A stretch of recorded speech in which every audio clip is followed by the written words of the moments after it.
Hello everyone, the first lecture is Abstract Translation. The second half of the 20th century has seen the in-depth study of translation, which is sometimes called theory of translation, science of translation, translation linguistics, or even transitology. It has been claimed abroad that translation studies began in 1972 with Holmes's paper presented at the Third International Congress of Applied Linguistics. The name and nature of translation studies, however, unfortunately, European and American scholars seem to have been unaware of achievements of the Russian School of Translation Studies.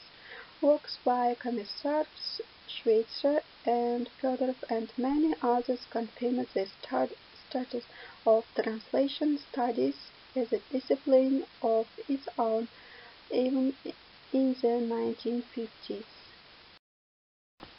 Abstract translation is a type of translation that compresses the main content of the source text in one language by means of another translating language. On the one hand, abstract translation is a form of abstracting and semantic reduction of the text. On the other hand, it fits the definition of translation as the transmission of information contained in a particular work by means of another language. In abstract translation, the leading language transformation is transduction. The relationship between translation and abstracting. The basis of both is an exhaustive understanding of a foreign text.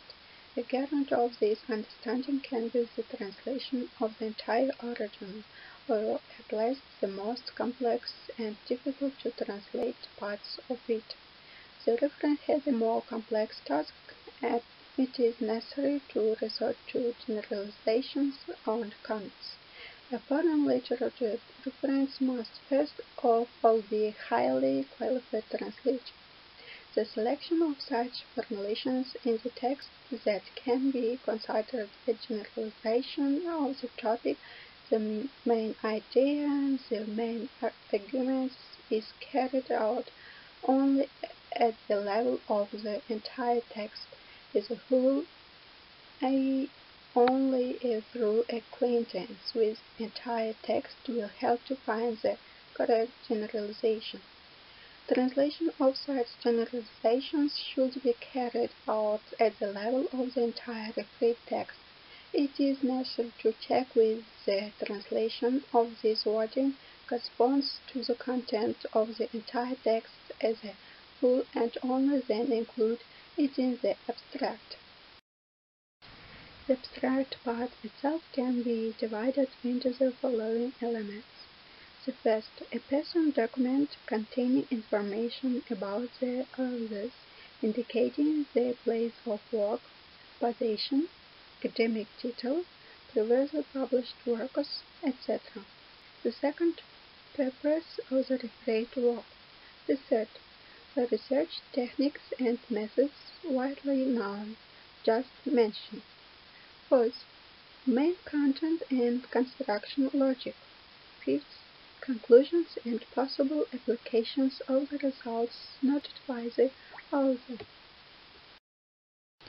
The specific literary form of the abstract is characterized by strict consistency of presentation, maximum conciseness and accuracy of language. Terms and their correct choice play a special role in this process. New little-known terms should be explained and the foreign language version should be given and parentheses. The dictionary version of the term is not always suitable in translation. The recommended abbreviation of the original is usually set in advance. We consider 3 or 4 times compression acceptable for texts that do not exceed 500 words. For texts of 2,000 to 3,000 words or more, we provide abstracts with the number of sentences corresponding to the number of subtexts, subtopics, or subjects of the second rank. Thus, the average volume of an academic abstract is from 50 to 100 words, 10 to 15 sentences. The principle of matching the volume of the abstract by the number of proposals to the number of subjects of the first and second ranks, in our opinion, can be considered universal when reviewing a text of any length. The topic of the entire work can be divided into large subtopics, subjects of the second order, and their number does not exceed, as a rule, the number of subjects of the second rank in a material of incomparably smaller volume, for example, in a text of about 1,000 words. Translation couldn't have developed without culture. Literature, science, and philosophy influence translators' conceptualizations. On the other hand, culture couldn't have developed without translation, since translations enrich nations with the cultural values of other nations.